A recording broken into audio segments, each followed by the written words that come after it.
Kami Pemuda Batak Bersatu DPC Kabupaten Samosir mengucapkan terima kasih kepada Bapak Penasihat kami Mula Parnas Tanggang yang telah memberikan bola voli kepada kami DPC Kabupaten Samosir.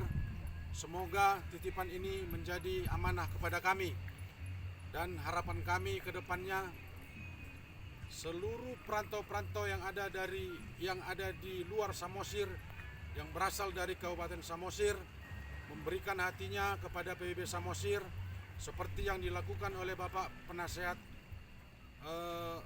DPP Pemuda Batak Bersatu, Bapak Mula Parnas Tanggang. Ucapan terima kasih ini kami ucapkan setinggi-tingginya kepada Bapak Penasihat kami. Semoga Bapak Penasihat kami diberikan Tuhan rezeki, umur panjang dan kesehatan. Amin. Pemuda Batak Bersatu, satu rasa, satu jiwa. NKRI, harga mati. Horas, Horas. menjua-jua, Menjua-jua. jua-jua. Jua-jua.